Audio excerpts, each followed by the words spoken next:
Good morning, classmates. Here we are for our week 2 discussion. And after reading over the prompt and watching all of the videos, I decided that although I'm not a full-time teacher, I would like to draw off of the experience that I've had when I started the 3rd grade class this year. I was in their room for about 6 weeks or so before they hired a full-time teacher.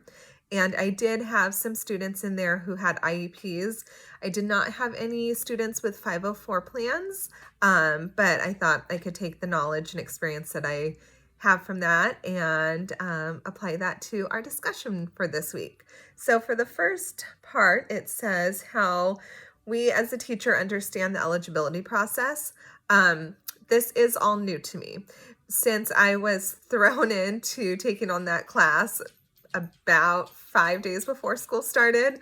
I was not actually part of the process of working with any of these students to determine their eligibility.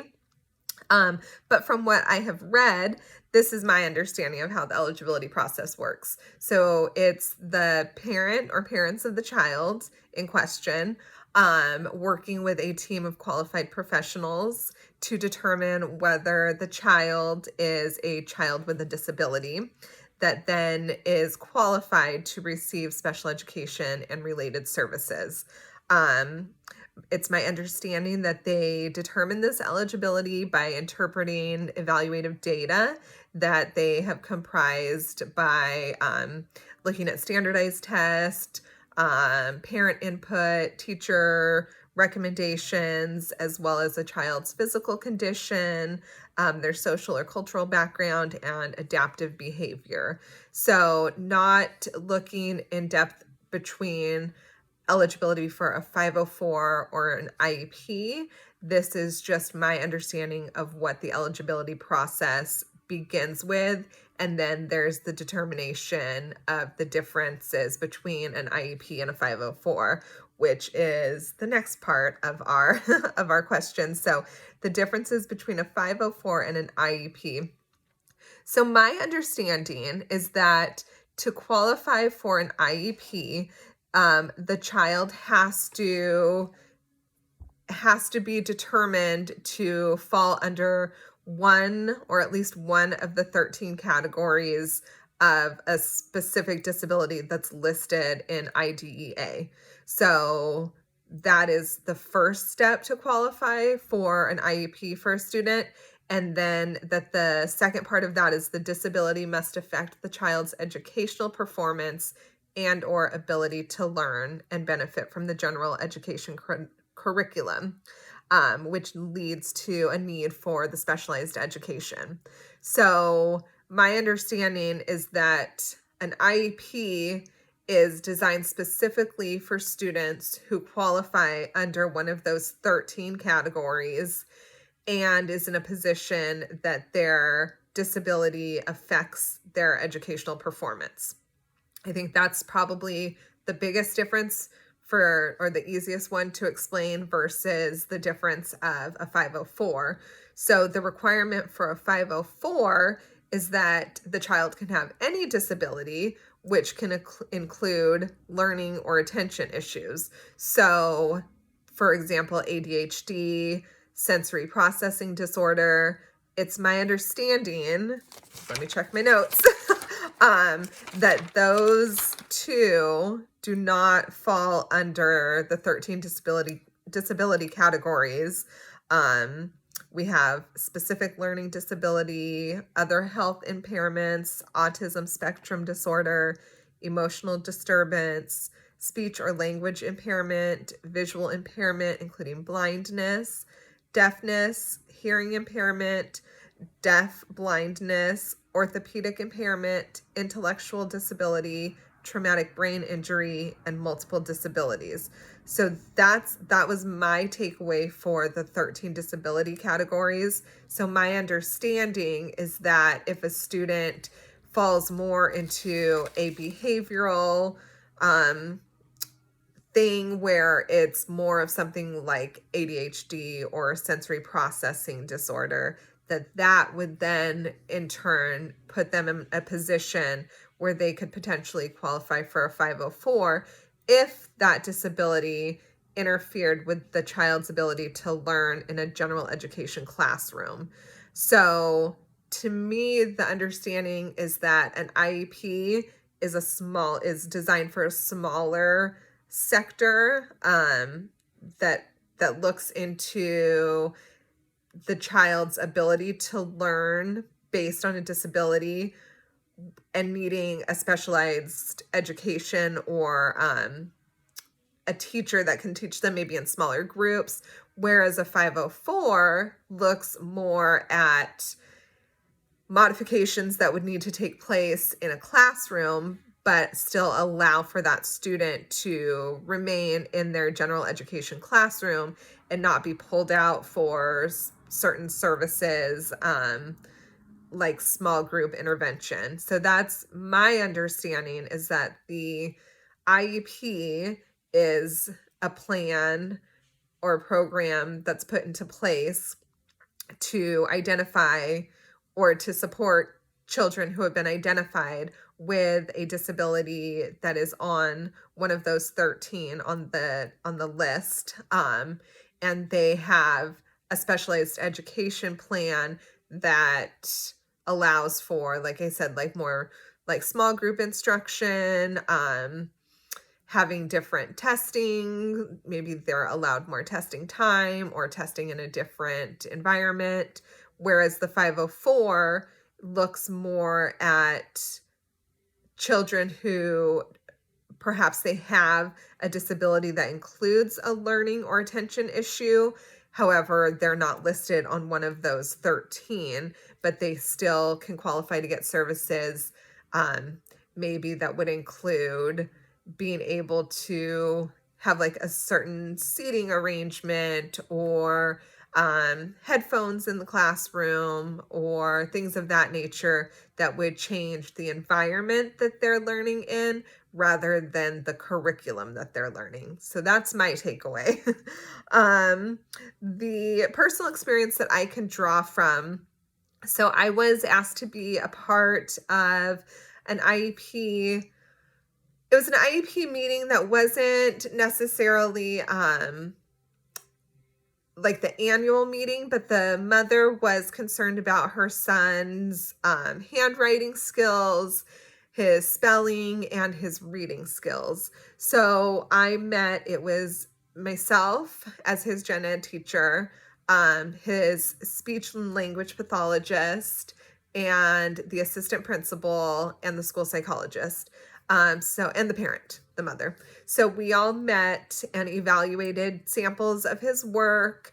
The speech and language pathologist, she just went over a plan that talked about different benchmarks that they would look at for the child to meet throughout the course of the year. And she talked about reevaluating him later down the road. But I don't know if this is commonplace post-COVID, or if we can even call ourselves post-COVID. But the speech and language pathologist did not seem as concerned about where he was as his mother was. So my takeaway was that in the beginning of the meeting, it felt like mom was a little bit, I don't want to say frustrated, but a little bit more concerned than his speech teacher had been. And so basically they came to an agreement where they would give him more time because this was like a month into school. So she wanted to give him more time to see where he would advance to before making any changes to pull him out for reading intervention or that small group instruction. So even though he was on an IEP, he had not been getting pulled out to go to the learning center. His intervention was going to speech. But the speech and language pathologist felt that part of his reading and his writing had to do with his speech. So the longer that they were spending time on that, she felt like things would click. So that was one experience that I had. And the outcome of it felt like everybody was on the same page. They all were in a place where they just wanted the best for the student, and they understood that it just might take a little bit more time to get there than maybe what mom was initially anticipating. So how can I learn more? Let's see, what does it say? How can I learn more about the IEP and 504 process? So I think some ways that I can learn more. I know that there's information on the National Center for Learning Disabilities.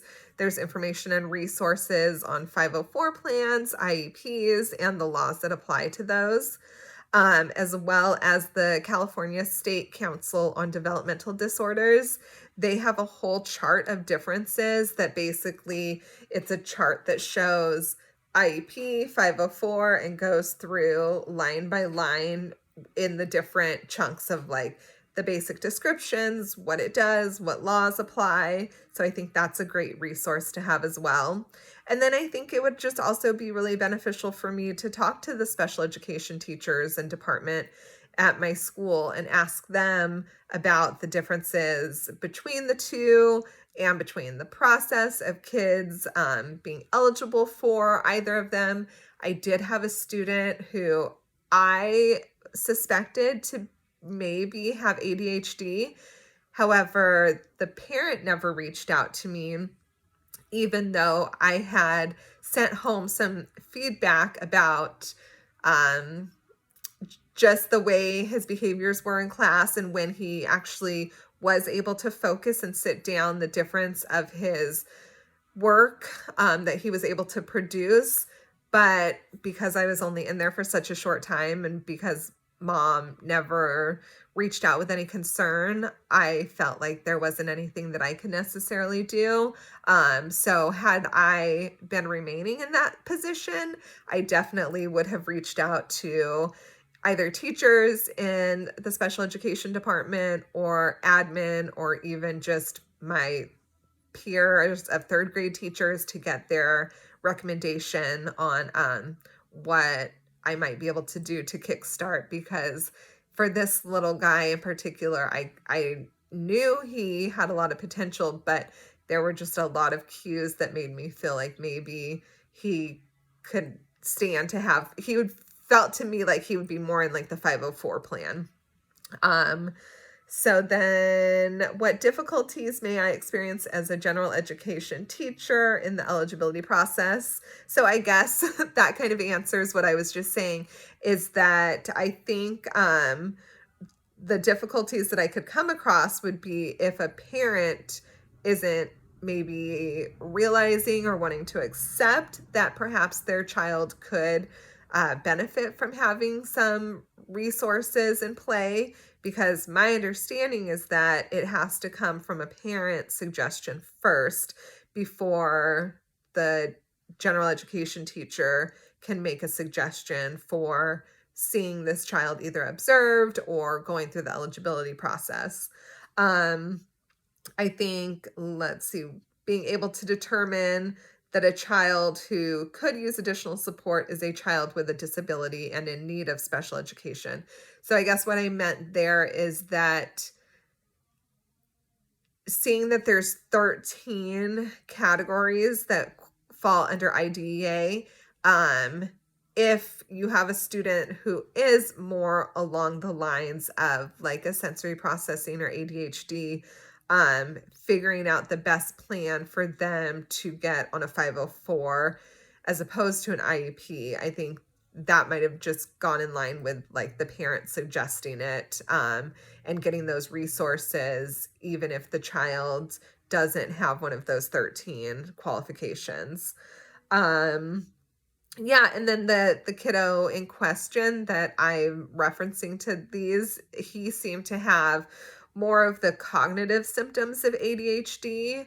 But like I said, had I been in the classroom for the entire school year, I definitely would have intervened in some fashion to ask either the special education department or my third grade team or admin for help on maybe how to get something started, or if, it has to come directly from mom without any intervention. And I suppose at that point, maybe that's, the time of parent-teacher conferences that maybe, but even then, I don't think as a teacher you can just say, oh, your child might have ADHD. It would probably need to be more like, oh, these are some behavioral things that I've noticed, and perhaps if we were able to skew some things and give him these supports and resources, we could get him a little bit more focused. And then lastly, it says, what would I do if I disagree with an IEP team member's opinion? So I think the most important thing, if you're part of an IEP meeting or a meeting that's discussing the common goal, is to remember what that common goal is. I think, there might be some hiccups along the way as to what one team member might think would be the best approach or the best way to get there.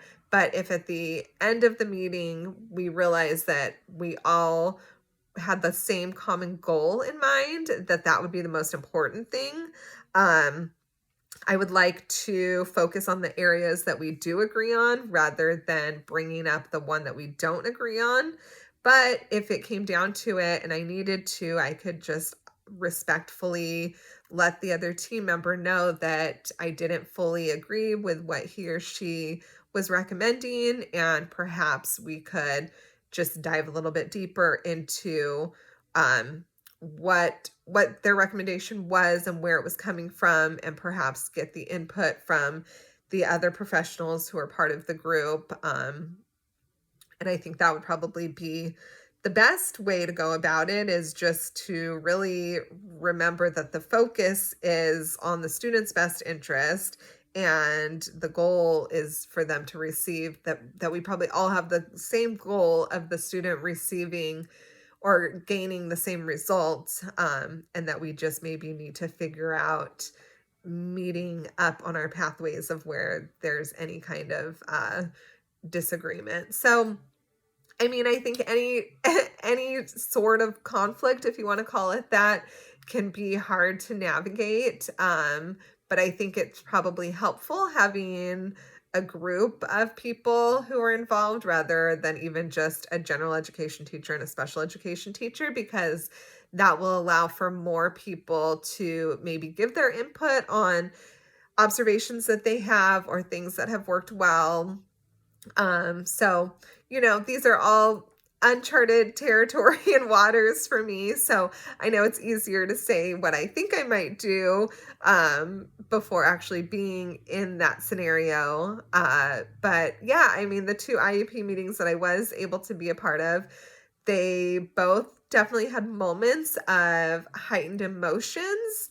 But I think those mostly came from the parents, and then the team was able to just reiterate what the common goal was. And I think at the end of the day, that's the most important part, is to make sure that everybody understands that the common goal is to have the student's best interest in mind and have them succeed to their abilities. So I know it was a little long-winded, but I felt like there was a lot of stuff that we had to cover. And yeah, a lot of this is really new to me. So hopefully I covered it correctly, and I look forward to hearing your responses. Thank you so much.